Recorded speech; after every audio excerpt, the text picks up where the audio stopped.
This is a message to all my supporters of this podcast. I'm introducing a new supporters program. You can contribute a small amount as a one-off payment to show your love for this podcast. Thank you in advance for all your contributions.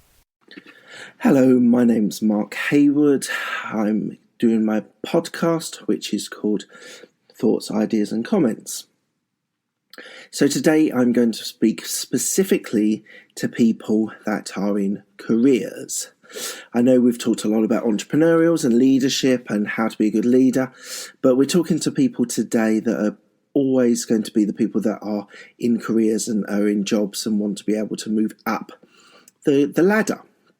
So I've got here 6 tips to make yourself promotable.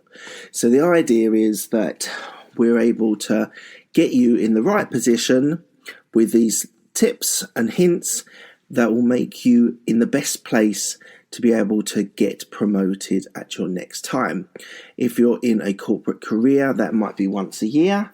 If it's in a smaller company, maybe it's down to when you are doing a really good job and working at the next level, you might get promoted. So there are various times when you might want to deploy some of these tips.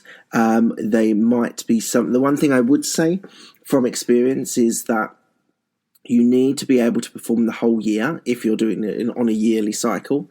And it's sometimes just these 1%ers that just make the small difference, because if you just improve 1% and do different techniques and tactics and methods to be able to get yourself in a better place, those 1%ers might start from a year off, but they do add up. They really do add up. So I would say when you hear these tips, I would advise deploying all of them, but let's just think about them and think about ways you can actually get yourself in a better place. That means that you'll be able to get promoted. Right. So, number 1, which is you need to avoid entitlement. So these are the people that walk into jobs or walk into careers and they think they own the place. They think they should be partner or the boss straight away because of potentially a family connection, potentially a first-class degree, potentially just pure arrogance. It could be any one of those things that make you think that you're entitled to the next promotion. The best people that get promoted are often humble and are not someone that thinks they are entitled to it. So I would say that it's incredibly important for you to just accept whatever level you're at, that is the level that you're at, and that you can get to that next level.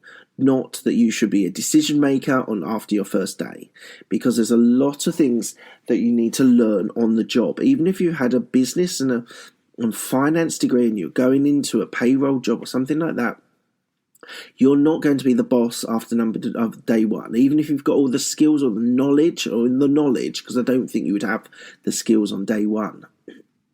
You need to be able to wait and learn and understand the practicalities of your job, because it doesn't matter whatever degree class you got, it's not going to be the direct replica of that education, because education and careers and jobs and businesses are completely different.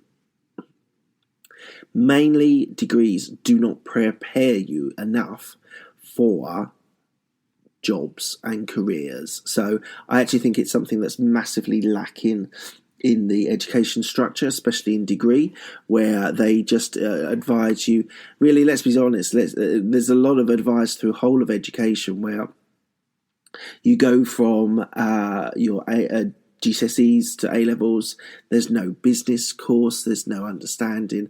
Economics is probably the closest that you get to, but that doesn't really fit the mustard for an accountancy job, for example.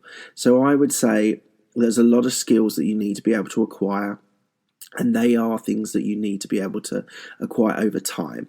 If you go in with a job thinking that you can do the boss's job on day 1, you are going to fail. Okay? don't be deluded. You will fail. Okay, enough on that one.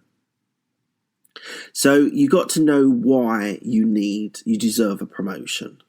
So you need to be able to think about the things that you've done that make you promotable. And it's no point in being one of the hidden heroes. I've heard recently a couple of people being described as like secret heroes or something. Well, two things. They're obviously not that secret if they're being recognised. And firstly, I'm not saying everyone needs to be a self-promoter and a salesman about themselves, but to be realistic, you do need a little bit of that in your career, because you're going to have to be competing against other people, and you've got to know why you deserve it. And that might be a conversation with your line manager at the start of the year saying, I'd really like to go for promotion. But then throughout that year, you've got to demonstrate to your line manager why you deserve it. And as I said, these 1%ers are incredibly important, because it means that you understand what you've done throughout that year. And you can take your line manager on a kind of a journey with you on the experiences, things you've learned, the way that you've conducted yourself, and the responsibilities that you've had. But you've got to know those. There's no point in waiting for other people to tell you what your good points are. You've got to be aware, self-aware, to be able to know why you should be promoted. Okay. Number 3 is to go the extra mile. Okay? You're going to have to work hard. You're going to have to do the hours. You're going to have to do the projects. You're going to have to do the late nights. It's a fact. Whoever thinks that you can go through a career without putting a lot of effort in and continue to be promoted it's complete fallacy. So you're going to have late nights. You're going to have to work hard. You might have to be in early to speak to a partner. You might have to stay late to call the US, for example. There are a number of these sorts of examples that you're going to have to do to be able to. You're going to have to deliver projects on time. And therefore, you need to be able to be in the point where you are ready to do that. Now, some people go into their first jobs and they're not ready for that. And they want to have fun, they want to go travelling, they want to meet mates, they want to explore, do things slightly differently. And that's fine. People develop at different speeds and different levels. And some people, I started my sort of focus on my career relatively late because I wanted to have fun in my 20s. I don't regret it. I met a wonderful wife and we had a lot of fun in our 20s. But I got to my 30s and I thought, well, you know what? I need to prioritise my career. I need to prioritise the money I earn, because you start getting outlets. You start being able to move into a flat and all the sort of realities of life are there, and you have to be able to be ready for those. And when you start acquiring, whether it's acquiring different things, you might want a new car, you might want a holiday, you might want to. Some of my friends in their younger days in the job, they took 4 weeks off and went to Australia. Now, if that's your priority, then that's fine, but you won't be promotable. So you need to be able to go the extra mile. You need to be able to work with people, work on your own, and be able to get that delivery of that extra effort. And it is effort. It's like there's no point in mincing our words. There is a huge amount of effort that's needed to be able to be promoted. So do that extra, and it should work out for you. Okay. Next one, number 4. You need to do your current job flawlessly, right? So in my career, there's a 2-pronged attack when you're trying to get promoted. The first prong is to be able to do your job for your grade and do it accurately and do it well. Okay? That's the first part. You need to do it. No mistakes, nothing wrong. You need to deliver every day. You need to deliver projects or products or services, whatever it is, you need to deliver that without mistakes. Now, don't get me wrong, like in business, they talk a lot about failing fast. In the corporate environment, it is different.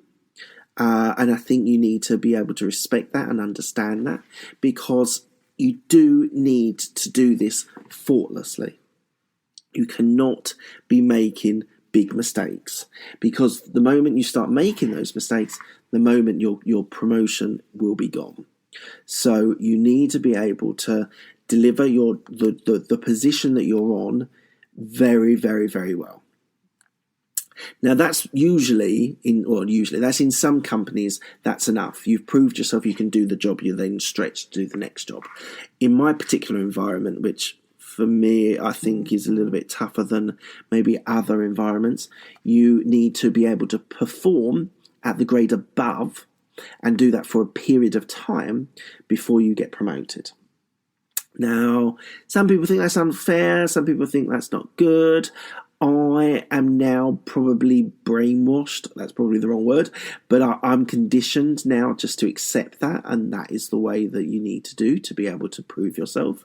So it's something that is the second part of being able to get promoted in doing your career and your job, is to be able to do the next role above. So that if that's managing or managing a larger team, it might be managing a project, it might be a seriously big client, whatever it is. The other thing, there is a slight bit of luck in your promotion, in that people leave, and that gives you a great opportunity to be able to step into their shoes and do their role, maybe slightly differently, but essentially be able to perform a lot of the service that they are. Now, if you've got a sort of, let's just say you're striving for manager, and you've got a blocker because there's a lot of managers in your company, that might be a significant reason why you don't get promoted. Because there's got to be business reasons just as much as personal reasons. So I do think there is an element of luck when it comes to really you're being able to be promoted. But you need to remember that you need to do your job flawlessly, and in some cases, and actually it isn't a bad way to actually conduct your career, to actually strive for something the grade above, to be able to demonstrate that you should be promoted for that. Okay. The next thing is, and this might be a little bit, these next two might be a little bit difficult for some people, but listen to them, think about them, see how the best way you can do them. So the first one, the fifth point, is you need to ask for it. You need to be able to speak to your line manager and say, I want to be promoted next year. Now, a lot of people will be sitting there going, but I can't do that. Why would I do that? It just goes against everything that I stand for. I should be able to do it on merit. I should be on how I perform. It shouldn't be on me telling them that I should be promoted. That's just naive. That's just, whoever said that is just an idiot. So you need to be able to, at the start of the year, make it clear to your line manager that you actually want to be promoted. And then that gives him the mindset of being able to coach you, mentor you, develop you, be able to help. A lot of line managers are very good. Some aren't. This is almost a -1. I know we're on 5, but a -1 is get a good line manager. You need someone to fight for you in moderation and believe in you. So as a sort of -1, I would say that you need to get the right person. I've had experiences of not good line managers or bad line managers, and it's been incredibly frustrating and upsetting and quite sad, because in my earlier career I had the ambition. I wasn't necessarily dedicating my life to my career as I do now, but a bad line manager is really disruptive, and actually, if you do have a bad one, you do have to shout out. Like, don't think, oh, I'll wait till the next year, because you're just wasting your time. If the guy or woman is not right for you, you need to get in there and you need to make a change as soon as possible. It's a lot better to upset someone on the short term than disrupt your career on the long term, especially if it's on a yearly cycle, as the company that I work for. So I would say, get the right line manager. So that's my -1. Back to number 5, which is ask for it. So once you've got the right line manager and they're committed, you need to speak to them.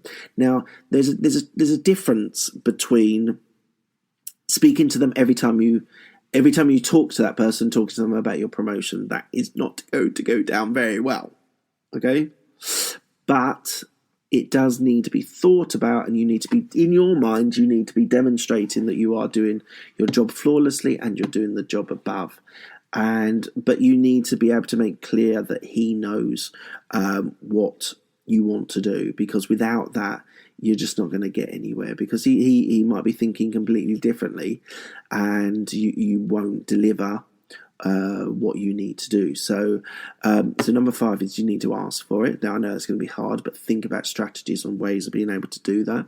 If you've got any comments or questions, drop them in iTunes or on my Twitter account, and I can answer you as best I can about if you've got any questions about how you ask your line manager for promotion. And the last and 6th point is, now this is going to be, if you didn't like number 5, you're really not going to like number 6 at all, but I'm going to go for it because I think it is important. I think you can't be afraid of a little bit of self-promotion. Now, how do you self-promote? Well, it's doing basically a lot of the things that we've talked about earlier, about doing your job well and speaking to your line manager. But the difference with number 6 is it's actually just being a little bit tactical about how you share your knowledge and your experiences with people that you work with. Now, you don't want to be completely see-through and be so blatant that you're making such a point of being able to speak to the partner about something that you've done, or send emails CCing in a partner where there's no relevance for that partner to be CC'd on that email. Those sorts of things get seen through very, very quickly and is not the right way to go. But what it is speaking to decision makers. It might be people who talk to decision makers, and just sort of talking about some of the experiences. Oh, well, I was just doing this project, Jeff. I was just doing this project, and I had a really good outcome. I was really pleased with what happened there. Or I was working with Bob, and we were talking about this, and I realised that I've just taken in revenue of blah. It might be an angle, or it might be, I worked on this marketing project, and it was really interesting, really interesting. I was working with Bob, and I really found it really stretched me and made me think about things differently. Now, all these examples are here for you to be able to say that it's not saying, walking up to a partner and saying, oh my God, I'm the best at X, Y, or Z. It's not going out of your way to speak to decision makers and sort of tell them something brilliant that you did. But if you can subtly put in a sort of comment that you enjoyed working with someone on that project, it's a lot subtler and a lot nicer to hear than, oh, I'm the best at blah. So this bit is all about being able to sell yourself, which you do need to sell to get promoted. But it's also doing it in a nice, non-threatening way, because a lot of people, especially women, and I know some women might get offended by this, but I think it's fair to say that some women find a sort of alpha male sort of thumping his chest, promoting himself as a little bit distasteful. I don't think that's unfair to use as an example, and they might not respond that well to that sort of chest thumping sort of self-promotion. So it might be sharing experiences with them, going for a coffee. It might be having a drink at the water cooler. It might be sort of strategically being invited for lunch, or whatever it is, coffee, whatever it is, a drink after work. And if that, so for example, a drink after work. Now you might go with friends or colleagues or peers, let's say, but you might go with some relatively senior people you'd like to influence, let's say. And there is no shame in being able to say, while you're chatting to your mates, oh, I'll speak to you in a bit, guys. I just want to talk to said partner or said manager or said senior manager, whatever it is. Because I think people kind of don't get offended by that. I think they sort of go, oh, right, fair enough. Probably a lot of people wouldn't even think a lot about it. That is being slightly strategic, but I think a lot of people who listen to this understand that being strategic is actually a very, very positive thing to be and thing to do. So if you didn't like 5, you're not going to like 6 either. The sort of subtle self-promotion is how I would describe it. But I do think that you do need to do that. So they're my sort of tips. I'd be interested to hear your thoughts, your comments, and your ideas about what I've said here. You can check me out on Twitter. I'm Mark Hayward 169. On YouTube, I've got all my videos. I do video blogs every day, numerous times a day, releasing content about some of my thoughts, ideas, and comments. So by all means, check those out on YouTube or catch them on Twitter. And obviously, I've got the podcast, which I'm doing right now. So I'm interested in your ideas and comments and thoughts. So please leave them at the right place, and I'll pick them up. If you've got any questions, or then by all means drop them through me as well. If you disagree with anything that I've said, by all means leave a message there as well. Right, that's great. I really appreciate your time and enjoy it. Thank you.